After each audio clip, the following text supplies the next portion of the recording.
اچھا سر، محکم اور متشابہ آیات کے حوالے سے اگر ہم دیکھتے ہیں تو اللہ رب العزت نے قرآن پاک میں اپنی آیات کو پوری کتاب کو ہی کہیں جو ہے محکم ارشاد فرمایا ہے، کہیں متشابہ ارشاد فرمایا ہے، کہیں فرمایا کہ محکم بھی ہیں متشابہ بھی ہیں۔ یہ تینوں باتیں ہمیں قرآن کی آیات میں ملتی ہے۔ تفاسیر میں پڑھتے ہیں تو بس وہ مختصراً تفسیر کرتے ہوئے نکل جاتے ہیں، ہاں بھئی یہ آیت محکم ہے، یہ آیت متشابہ ہے، بس اتنی وضاحت، اس سے زیادہ اس سے وضاحت نہیں ملتی ہے۔ تفسیروں میں آپ اوپر سے نیچے تک جتنی تفسیریں کھنگالنا چاہیں کھنگال سکتے ہیں۔ میں نے تقریباً ہی تمام تفسیریں پڑھ لی ہوں، اردو تفاسیر میں بھی بہت کم اس کا مواد ملتا ہے۔ اب مسئلہ یہ ہے کہ یہ بات کچھ سمجھ میں نہیں آتی، اور اکثر طالب علم اس میں پریشان رہتے ہیں کہ یار متشابہ بھی ہیں، اللہ قرآن کو ہی محکم بھی فرما رہا ہے، کہیں محکم فرما رہا ہے، کہیں متشابہ فرما رہا ہے، یہ بات کچھ عجب لگ رہی ہوتی ہے۔ تو ذرا یہ سمجھائیے کہ جو اللہ رب العزت کا کلام الگ الگ لگ رہا ہے بظاہر کہ یہ محکم بھی فرما رہا ہے اللہ، متشابہ بھی فرما رہا ہے، تو یہ دونوں باتیں اللہ رب العزت جو فرما رہا ہے اس کی کیا اندر وضاحت ہے؟ دیکھیں عام طور پہ تو بالکل ایسا ہی ہوتا ہے کہ سورہ آل عمران کی جب آیت ہم پڑھتے ہیں جس میں واضح اللہ نے ارشاد فرمایا کہ ہم نے وہ کتاب نازل کی منہ آیات محکمات و اخر متشابہات، کہ اس میں کچھ آیتیں محکم ہیں کچھ متشابہات میں، یعنی کہ جو قرآن پاک اس کو دو حصوں میں تقسیم کیا اللہ رب العزت۔ اچھا، اس کے علاوہ کچھ آیات ہیں جیسے آپ نے ذکر کیا کہ الف لام را کتاب احکمت آیاتہ ثم فصلت، کہ یہ وہ کتاب ہے جو محکم آیات پر مشتمل ہے۔ اور ایک جگہ اللہ تعالیٰ نے قرآن پاک کی صفت ذکر کی ہے متشابہ مثانی، یہ پورا قرآن متشابہ ہے اور مثانی ہے۔ تو کبھی کبھی تو اس میں باہم تعارض نظر آ رہا ہوتا ہے، لیکن تعارض نہیں ہے، بلکہ یہ اتنی اعلیٰ شان ذکر ہو رہی ہے اس کلام پاک کی جس کی انتہا نہیں۔ اچھا، اس کو حل کرنے کے لیے دو تین ظاہر مقدمات بنائیں گے، پھر سمجھ میں آ جائے گا کہ متشابہات بھی کئی طرح کے ہوتے ہیں اور ہر ایک کا حکم شرعی بھی الگ نکل رہا ہوتا ہے۔ ہاں، جو اللہ رب العزت نے اوصاف ذکر کر دیے وہ سب میں مشترک ہے۔ صحیح، ٹھیک ہے، وہ کیسے؟ جیسے دیکھیے گا اللہ تعالیٰ نے اسی جگہ قرآن میں ذکر کیا کہ قرآن پاک میں کچھ آیتیں محکم ہیں کچھ آیتیں متشابہات ہیں، تو یہ تو حقیقت ہے کہ دونوں چیزیں قرآن پاک میں ملے گی۔ تیسری جگہ پورے قرآن کو جہاں محکم کہا ہے اس کا معنی یہ ہوتا ہے کہ ہر وہ جگہ، ہر وہ آیت جو متشابہ علی الانفراد نظر آ رہی ہوگی، یعنی انفرادی حیثیت میں اگر ہم کسی مقام پہ کسی آیت کو دیکھیں گے تو اس کے اندر کوئی متشابہ پن نظر آ رہا ہوگا، لیکن جیسے ہی اس متشابہ کو ہم ربط میں دیکھیں گے کسی محکم حکم کے تو اب یہ حکم متشابہ نہیں رہے گا، بلکہ اپنا معنی، اپنا مقصود بالکل واضح طور پر متعین کر کے رکھ دے گا۔ تو وہ متشابہ اس وقت تک متشابہ ہوتا ہے جب تک وہ کسی محکم سے ربط میں نہ ہو، جیسے ہی مربوط ہوگا اب وہ متشابہ نہیں رہے گا، اب وہ محکم ہو جائے گا۔ میں اس کی چند مثالیں آپ کو دیتا ہوں۔ جیسے مثال نمبر 1، پچھلی آسمانی کتابوں کے حوالے سے پہلی مثال نے، پچھلی آسمانی کتابوں میں اللہ کے نبیوں سے متعلق ابن کا لفظ آ گیا، جیسے ابن اللہ حضرت عیسیٰ علیہ السلام کے لیے۔ اب اس جگہ سے یہ استدلال کر لیا جاتا ہے کہ بھئی چونکہ آپ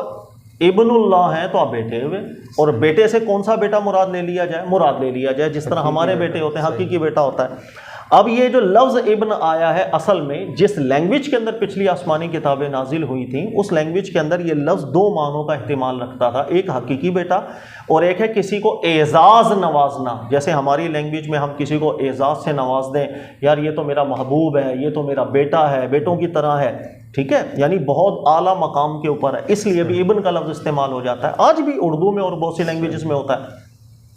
اب صرف انفرادی حیثیت کے اندر جب ہم اس آیت کو دیکھیں گے، یعنی اس نص کو دیکھیں گے کہ حضرت عیسیٰ علیہ السلام ابن اللہ ہیں، تو ذہن کہیں اور جا سکتا ہے، اس حیثیت میں یہ متشابہ ہے۔ لیکن فوراً اسی حکم کو جب ہم کسی محکم حکم کے ساتھ مربوط کر کے دیکھیں گے پھر یہ متشابہ نہیں رہے گا، یہ محکم بن جائے گا۔ اور وہ کیسے؟ جیسے دیگر نصوصات انجیل کی جو آپ کو ملتی ہیں کہ ہر وہ شخص جو اللہ کی اطاعت کرے، اس کے رسول کی اطاعت کرے، وہ سب کے سب بھی ابن اللہ ہیں، ابناء اللہ ہیں۔ صحیح،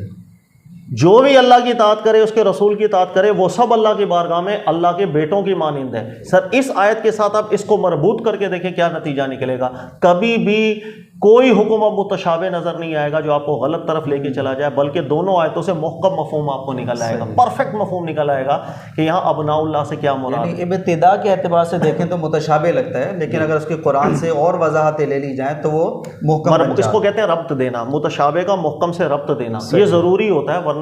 اس کے نقصانات قرآن خود ذکر کرتا ہے۔ شاید یہ وہ تو نہیں اجتماعی تناظر، اجتماعی تناظر بھی اسے کہا جاتا ہے، لیکن اسپیسیفکلی جب متشابہ کی بات کر رہے ہوں گے تو ہم کہتے ہیں متشابہ کو کسی محکم سے مربوط کرنا تاکہ نتیجہ ہمیشہ پرفیکٹ رہے، نتیجے میں گڑبڑ نہ ہو۔ سر اب آپ دیکھیں قرآن پاک میں کچھ آیتیں متشابہ ہیں اور ہیں جس میں اللہ نے ذکر کی، لیکن جیسے ہی ہم اس متشابہ آیت کو ربط ملا دیں گے اس کا کسی محکم کے ساتھ، اب وہ آیت وہ جو متشابہ ہے کیا وہ متشابہ رہے گی؟ اب متشابہ، اب وہ محکم بن جائے گی۔ اس حیثیت میں دیکھیں اللہ نے قرآن میں کیا کہا، کتاب احکمت آیاتہ، یہ کتاب پوری محکم آیات کے اوپر مشتمل، یعنی پورے قرآن پاک کو محکم قرار دے دیا جائے تو کوئی مسئلہ ہے اس کے اندر؟ بالکل، لیکن بغیر ربط کے بعض آیات کو جب ہم دیکھیں گے تو وہ متشابہ بنتی ہیں۔ متشابہ مین اپنا معنی کنفرم متعین نہیں کرے گی جب تک آپ اس کو محکم کے ساتھ ملا کر نہیں دیکھیں گے۔ اب قرآن کی ایک دو مثالیں میں آپ کو دے دوں۔ مثال نمبر 1، جیسے پورے قرآن پاک میں اللہ کے اوصاف ذکر ہوئے ہیں، جیسے ایک جگہ ید اللہ، اللہ کا ید، ایک جگہ آنکھوں کا ذکر ہے، اسی طریقے سے ایک جگہ آپ دیکھیں گے اللہ کی دیگر اوصاف کا ذکر ہے۔ صرف ان انفرادی حیثیت میں آیتوں کو دیکھیں گے تو یہ متشابہ بن جاتی ہیں، انسان کو غلط نتیجے پر بھی لے کے چلی جائیں گے۔ لیکن ان تمام آیات اوصاف کو صرف ایک محکم آیت کے ساتھ مربوط کر دیں آپ، اور وہ اللہ نے ذکر کیا لیس کمثلہ شیء، پوری مخلوقات میں اللہ کی مثل کوئی بھی نہیں۔ صرف اس ایک محکم کے ساتھ جب ساری آیتیں مل جائیں گی، اب کوئی بھی آیت متشابہ نہیں رہے گی، ہر ایک اپنا معنی اسی انداز میں متعین کر دے گی جس انداز میں اللہ سمجھانا چاہ رہے ہیں کہ اللہ کے لیے ید صفت ہے، اللہ کے لیے سمیع صفت ہے، بصیر ہے، لیکن جتنے اوصاف اللہ کے ہیں وہ مخلوق جیسے بالکل نہیں ہیں، وہ اپنی شان اعلیٰ رکھتے ہیں۔ صرف ایک محکم آیت سے ربط دینے کے اوپر پورا نقشہ بدل گیا۔ اسی طریقے سے میں آپ کو مثال دوں، جیسے کئی غیر مسلم اعتراض کرتے ہیں کہ اللہ تعالیٰ ایک نہیں ایک سے زیادہ ہے، اس لیے کہ پورے قرآن پاک میں اللہ تعالیٰ نے اپنے لیے جمع کا لفظ استعمال کیا۔ اللہ فرماتے ہیں انا خلقنا جعلنا بنینا، ہم نے بنایا، ہم نے کیا۔ تو جمع عربی کے اندر جمع کو کہتے ہیں، ایک سے زیادہ کو کہتے ہیں۔ تو اللہ ایک ہے، اس پر کیا دلیل ہے؟ بلکہ اللہ ایک سے زیادہ ہے، اس پر تو قرآن میں دلیل ہے۔ اب یہ جتنی آیات ہیں اس کو ہم دیکھیں گے، یہ متشابہ اس حیثیت میں ہے کہ جمع کا لفظ ایک سے زیادہ افراد کے لیے بھی آتا ہے، جمع کا لفظ تعظیم کے لیے بھی آتا ہے۔ جیسے ہم تعظیم کے لیے بولتے ہیں آپ تشریف لائیں، جمع، اسی طرح عربی میں بھی ہوتا ہے۔ اب یہاں پر کون سا معنی متعین ہوگا؟ ان تمام جمع کے صیغے والی آیات کو جیسے ہی ہم قل هو اللہ احد ایک محکم آیات کے ساتھ مربوط کر لیں گے، ساری آیتیں اب محکمات ہو جائیں گی، متشابہ نہیں رہیں گی۔ تو ایک جہت اس کی یہ ہے کہ جتنی بھی آیات محکمات ہوتی ہیں وہ محکم اس وقت تک ہیں جب تک وہ متشابہ اس وقت تک ہیں جب تک محکم کے ساتھ مربوط نہیں۔ مربوط ہوں گی اب نہیں، اس لیے اللہ نے آگے ذکر کیا، غور کریں، فی قلوبہم مرض فیتبعون ما تشابہ ابتغاء الفتنہ وابتغاء تاویلہ، کہ جن کے دلوں میں کھوٹ ہوتی ہے وہ متشابہ آیتوں کے پیچھے لگیں گے، اس متشابہ کو محکم کے ساتھ ربط میں نہیں لے کر آئیں گے، ہمیشہ بلا ربط کے صرف ایک ٹکڑا پکڑ کے بغیر ربط کے اس سے ایک نتیجہ کر کے بیان کر رہے ہوں گے، متشابہ لگ رہی ہے اسی کے پیچھے پڑے رہے، اسی کے پیچھے پڑے، وہی معنی نکال رہے ہوں گے، وہی معنی نہیں۔ اس لیے یہ اللہ تعالیٰ نے نشاندہی کی، قرآن پاک میں جتنی متشابہ آیات آتی ہیں اس کو محکم سے مربوط کر دیں تو سارا قرآن محکم ہو جاتا ہے، پھر متشابہ کچھ نہیں رہتا ہے۔ صحیح، ٹھیک ہے سر، یہ تو ہو گیا کلیئر، اچھے طریقے سے آپ نے کر دیا، اور میرے خیال سے کئی طالب علم جو دین کا طالب علم ہے اس کے ذہن میں یہ سوالات بہت بیدار ہوتے ہیں، بہت لوگ سوالات کرتے ہیں، وہ الحمدللہ کلیئر ہو گیا۔ اچھا، اب ایک دوسرا سوال آ جاتا ہے، وہ یہ کہ ایک جگہ اللہ رب العزت نے فرمایا اللہ نزل احسن الحدیث کتابا متشابہا، یعنی پوری کتاب کو اللہ نے متشابہ قرار دیا۔ ابھی جیسے آپ نے کہا کہ جناب کچھ متشابہ، کچھ جو ہے نا محکم ہے، اور متشابہ کو محکم سے ملا کر پڑھو گے تو سارا محکم ہو جائے گا، لیکن اب مسئلہ یہ ہے کہ اللہ پوری کتاب کو متشابہ فرما رہا ہے، اب کیا جواب دیں گے آپ؟ سر اس کا یہ جواب ہے، سب سے پہلے ہمارے عام طور پہ یہ آیت کو متشابہ ہم پہ آ کے ہم رک جاتے ہیں۔ یہ پوری آیت یہ ہے کتابا متشابہ ہم مثانی،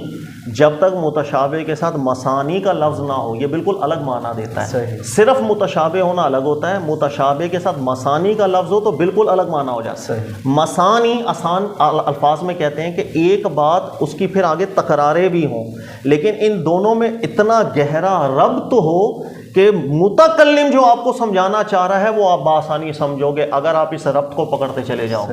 یعنی کہ کوئی بات ڈھکی نہیں رہے گی، کوئی بات چھپی نہیں رہے گی، واضح کھل کے سامنے آ جائے گی، اسے مثانی کہا جاتا ہے۔ اس لیے اللہ نے قرآن پاک میں بھی ذکر کیا، اللہ تعالیٰ نے سبع من المثانی نازل کیے والقرآن العظیم،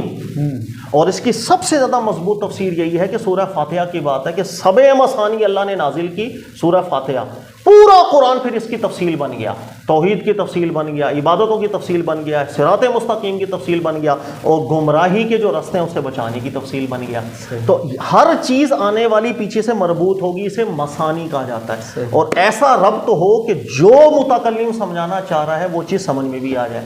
اس لیے اللہ نے ذکر کیا کہ قرآن پاک جو ہے وہ متشابہ ہے، کہ اس کی ایک آیت ہے دوسری آیت ہے، اس کا اگر ربط نہیں نکالا جائے گا تو متشابہ، لیکن یہ مثانی ہے، باہم مربوط ہے۔ تو جیسے ہی ربط پیدا ہو جائے گا نتیجہ کیا نکلے گا؟ سب محکم ہو جائے گا۔ لہذا ان تینوں آیتوں میں تعارض کوئی نہیں ہے، تینوں آیتیں ایک اہم چیز کی طرف توجہ دے رہی ہیں کہ جتنا قرآن پاک میں جس عالم دین کا، جس مومن کا ربط گہرا ہے، وہ قرآن سے اتنے ہیرے بھی نکالتا ہے، موتی بھی نکالتا ہے، اتنا قرآن سمندر بن جاتا ہے اس کے لیے۔ دو جہتیں ہوتی ہیں قرآن پاک کو پڑھنے کے لیے بھی نارملی، ایک ہے کہ عام لوگ جو پڑھتے ہیں کہیں سے تھوڑا سا پڑھا، کچھ فہم لیا، سبحان اللہ، قرآن برکت ہی دیتا ہے۔ یعنی قرآن سمجھ لے ایک ایسا کنواں ہے کہ جس سے ایک گلاس نکال کے پانی پیو، ٹھیک ہے جی، آپ 100 گلاس نکال کے پی لو، کوئی 1000 پی، یہ ایسا جاری چشمہ ہے جو ختم نہیں ہوتا، اپنے خزانے بند نہیں کرتا۔ اس لیے ہمارے استاد بھی ذکر کیا کرتے تھے کہ قرآن پاک میں جس انسان کا ربط جتنا مضبوط ہے آپس میں آیتوں کا، تاکہ اس سے اچھا مفسر کوئی نہیں ہو سکتا، اس سے اچھا قرآن کی تفسیر کوئی نہیں کر سکتا۔ اور یہ چیز کسی بھی ایک انسان کے اوپر ختم نہیں ہوتی ہے کہ ہم بولیں گے یار اس بندے پہ ربط ختم ہو گیا۔ یہ اللہ کا کلام ہے، اس لیے نارملی آپ دیکھیں گے قرآن پاک کو 500ویں دفعہ آپ پڑھیں اتنا ہی مزہ آ رہا ہوتا ہے جیسے پہلی دفعہ پڑھا۔ اگر آپ اس کو بہت کثرت سے بھی پڑھ لیں گے پھر بھی ہر دفعہ ایک نیا نقطہ آپ کو بیان کر رہا ہوتا ہے، ایک نیا ربط آپ کو کھول کے بتا دیتا ہے، فلاں جگہ سے فلاں لفظ سے فلاں جگہ کی محکم آیت کا ربط، ایک نیا خزانہ آپ کے سامنے آ جاتا ہے۔ اس لیے قرآن پاک سے دل نہیں بھرتا ہے، یہ ایسا متشابہ اور مثانی ہے، آپس میں مربوط کلام، کہ مربوط ہو کے ہر متشابہ محکم کے درجے میں چلا جاتا ہے، اور پوری کی پوری قرآن پاک جو ہے نا وہ محکم بنیادوں کے اوپر کھڑا ہو جاتا ہے۔ اچھا، یہ تو معاملہ ہو گیا۔ اب بعض ایسی آیات ہیں کہ جس کے اندر تفصیل نہیں ہوتی، ہمارے نارمل اس کو بھی جو ہے نا متشابہ سمجھا جاتا ہے، کہ جیسے اللہ رب العزت نے فرمایا نا کہ جو اللہ کی راہ میں قتل کیے جائیں کو مردہ گمان مت کرو، بل احیا ولکن لا تشعرون، تمہیں ان کی زندگی شعور نہیں۔ اللہ نے وہاں کی تفصیل بیان نہیں کی، اس آیت کو بھی کیا متشابہ قرار دیں گے کیونکہ اس کی اللہ نے وضاحت نہیں دی؟ ہاں دیکھیں، یہ ایک رخ ہے، بہت اچھا آپ کا سوال ہے، میرے ذہن سے رہ گیا تھا، اور یہ اچھا نقطہ ہے کہ بعض مقامات پر تفصیل ذکر نہیں ہوتی۔ جیسے برزخ کی زندگی شہداء کے لیے جب قرآن نے ذکر کیا، نص کر دی بل احیاء، وہ زندہ ہیں، ان کو رزق بھی مل رہا ہے، انتم لا تشعرون، لیکن تم لوگوں کو اس کا شعور نہیں ہو سکتا کہ وہ کیسے زندہ ہے۔ یہاں پر اللہ نے تفصیل ذکر کرنے سے منع کر، دروازہ بند کر دیا، جیسے ہم کہتے ہیں کہ ہر وہ غیب کا دروازہ جو اللہ نے بند کر دیا ہم کھول نہیں سکتے۔ اب کوئی اس غیب میں گھسے گا تو متشابہ کی بحث میں لگے گا، متشابہات کی بحث میں لگے گا، ابتغاء الفتنہ و ابتغاء تاویل، دیکھیں گے یہ چیز ہے متشابہ بالکل۔ پھر سوال یہ پیدا ہوا کہ پھر یہ محکم کیسا بنا؟ اگر محکم بنے تو قرآن پاک پورا محکم ہونا چاہیے، جب تفصیلی ذکر نہیں کی تو محکم تو نہ ہوا ہی۔ اب میں آپ کو سمجھاتا ہوں قرآن پاک کا مقصد کیا ہے جو اللہ نے نازل کیا، وہ ہے ہدی للمتقین، وہ ہدایت کے لیے۔ قرآن پاک میں یہ دعویٰ نہیں کیا کبھی بھی کہ قرآن ہر چیز کے بارے میں آپ کو ڈیٹیل دینے آئے، قرآن پاک کا مقصد ہے کہ آپ کو ہدایت ملے، اور ہدایت کے لیے لازمی جز یہ ہوتا ہے کہ انسان کو طاقت سے زیادہ تکلیف نہ دی جائے، ورنہ کبھی بھی ہدایت نصیب ہی نہ ہو۔ مثال کے طور پر میں آپ کو یہ مکلف کر دوں کہ آسمان کے اوپر چڑھیں، اور آسمان کے اوپر چڑھ کے یہ عمل کریں تو آپ کو ہدایت ملے گی، تو سوال یہ کہ نہ تو آپ آسمان کے اوپر چڑھ سکتے ہیں، نہ آپ کو ہدایت مل سکتی ہے۔ ہدایت کے لیے لازمی ہے کہ انسان کو اس چیز کا مکلف کیا جائے، عملی لحاظ سے بھی فکری لحاظ سے بھی، جو اس کی استطاعت کے اندر ہے، طاقت کے اندر ہے۔ جو چیز طاقت کے اندر ہی نہیں ہوگی اس کا مجھے مکلف کرنا ہدایت کے منافی چیز ہے۔ اب اسی آیت کو بل احیاء عند ربہم یا ولکن لا تشعرون، اس کو ایک محکم آیت کے ساتھ ربط کر کے دیکھیں، پھر آپ کو سمجھ میں آ جائے گا۔ قرآن کا مقصد ہدایت ہے۔ اللہ نے فرمایا لا یکلف اللہ نفسا الا وسعها، اللہ کسی جان کو طاقت سے زیادہ تکلیف نہیں دیتے، یہ محکم آیت ہے۔ اب اللہ نے ذکر کیا بل احیاء ولکن لا تشعرون، تمہیں اس زندگی کا شعور نہیں ہو سکتا۔ اس آیت سے ملا کر کے دیکھیں مفہوم محکم نکل رہا ہے یا نہیں نکل رہا، یعنی کہ جس زندگی کے بارے میں اللہ ہمیں کہہ رہے ہیں تمہیں شعور نہیں، اگر اس کو ڈسکس کر دیا جاتا ہے یہاں پر تو لا یکلف اللہ نفسا الا وسعها اس آیت کے مخالف ہوتا کہ ہم اس دنیا کی باتیں جس سسٹم کو ہم جانتے ہی نہیں ہیں، ہم وہاں کی بھائی اس کی مثال یوں سمجھے جنت کے اندر زندگی ابدی ہوگی، یہ اللہ تعالیٰ نے ذکر کیا، کیسے ابدی ہوگی اس کو ذکر نہیں کیا، سسٹم کیا ہوگا، اس لیے کہ جس سسٹم سے ابھی ہم موجود ہیں اس باڈی کے اندر یہ صلاحیت ہے ہی نہیں ہمیشہ رہنے والی، یہ جسم ہم مادے کے بنے ہیں یہ زوال کی طرف ہی جاتا ہے، اس میں صلاحیت ہے ہی نہیں ہمیشگی والی۔ تو اللہ تعالیٰ نے محکم بات ذکر کی ہماری ہدایت کی، اس کی تفصیل اس لیے ذکر نہیں کی، اللہ اس پروسیس کو اگر ذکر کر دیں تو وہ ہماری عقل سے بھی باہر ہوتا، اور جو چیز فکری لحاظ سے ہمارے دماغ کے حدودات سے باہر ہو تو سر وہ تکلیف طاقت سے زیادہ ہوتی، اور طاقت سے زیادہ تکلیف دے کر ہدایت کبھی نہیں ملتی، گمراہی مل سکتی ہے، ہدایت نہیں ملتی۔ اس لیے قرآن پاک نے جہاں پر بھی دروازہ بند کر دیا علم کا، مقصد کی بات کر کے، ہدایت کی بات کر کے آگے کا دروازہ بند کیا، وہ اس لیے کیا ہوتا ہے کہ طاقت سے زیادہ اللہ تکلیف نہیں دیتے، ایسے علوم، ایسے فکر کی، ایسے عمل کی اللہ آپ کو آزمائش میں نہیں ڈالتا کہ جو آپ کی طاقت سے ہی باہر ہو جائے۔ اس لیے وہاں پر لا تشعرون، ہم نہیں سمجھ سکیں گے، ہم نہیں سمجھ سکیں گے،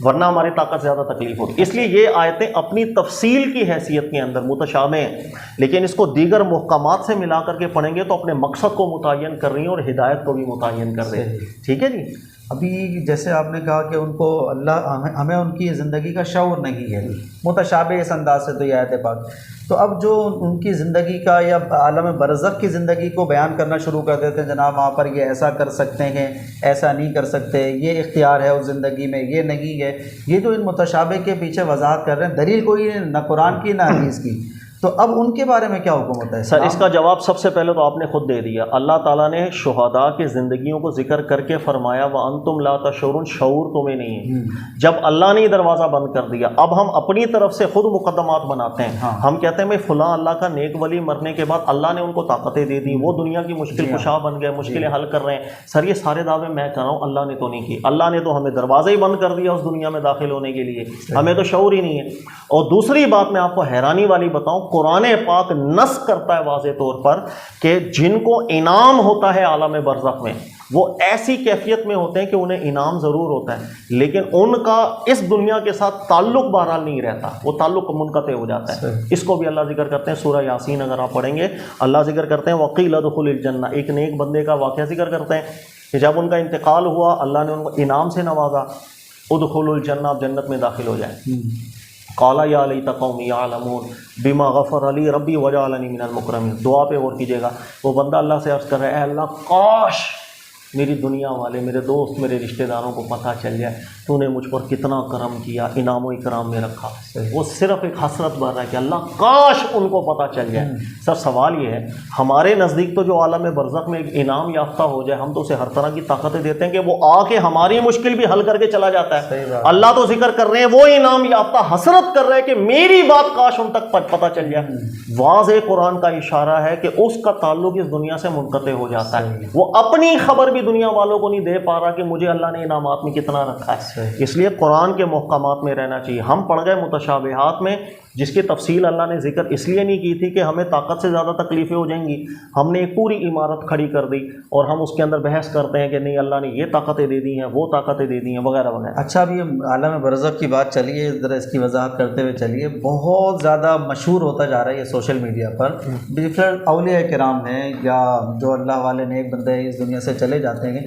تو جناب ان کی حس بڑھ جاتی ہے، سننے کی، دیکھنے کی، پکڑنے کی، چلنے کی، یہ کرنے کی، وہ کرنے کی۔ زندگی میں تھا تو حس کم ہوتی ہے، قبر میں چلا جاتا ہے تو حس بڑھ جاتی ہے۔ لہذا اگر وہ زندگی میں قریب کی سنتا تھا، قبر میں جانے کے بعد وہ دور کی سنے گا، لہذا اللہ کے ولی کو پکارو، وہ تمہاری مدد کر سکتا ہے کیونکہ اس کی حس بڑھ گئی ہے۔ میں نے آپ سے ذکر کیا، اللہ کے بیان کرتے ہیں وَأَنْتُمْ لَا تَشْعُرُونَ، تمہیں شعور نہیں۔ اگر میں بول رہا ہوں کہ نہیں سب کچھ بڑھ گیا، مجھے قرآن کی آیت پیش کرنی چاہیے۔ دوسری بات اللہ ذکر کر رہے ہیں کہ جس کو اللہ نے انعام میں رکھا تھا وہ اپنی بات اپنے یہاں قریبی دوستوں تک نہیں پہنچا سکا۔ آپ یہ دعویٰ کر رہے ہیں کہ وہ ہماری آوازیں بھی سنیں گے اور اپنی مدد بھی، آپ کو قرآن کی آیت لانی چاہیے۔ میں نے قرآن کی آیتیں تو پیش کر دی ہیں، آپ اس کے مقابلے میں کو قرآن کی آیت لائیں تاکہ میں غور و فکر کروں، شاید میرا نظریہ خراب ہو۔ ہماری اپنی بنائی باتوں کی عمارتیں، قرآن پاک نے ایسی کوئی بات ذکر نہیں کی۔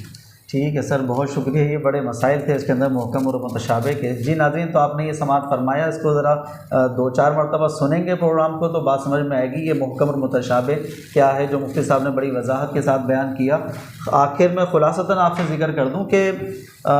جس کام کی وضاحت اللہ یا اس کے رسول صلی اللہ علیہ وآلہ وسلم نے بیان نہ کی ہو قرآن میں یا صحیح احادیث میں، ان معاملات کے پیچھے ہمیں نہیں جانا چاہیے۔ جب ان معاملات کے پیچھے ہم جاتے ہیں تو یہ ہوتا ہے متشابہ متشابہ کے پیچھے پڑنا، اور پھر اس سے ایسی 10 راہیں نکل جاتی ہیں جن راہوں کا تعلق دین سے ہوتا ہی نہیں ہے، اللہ رسول سے اس کا تعلق ہوتا ہی نہیں ہے، وہ پھر ہمارے نقصان کا سبب بن جاتی ہے۔ تو اللہ تعالیٰ ہم سب کو صحیح دین سمجھنے کی توفیق عطا فرمائے۔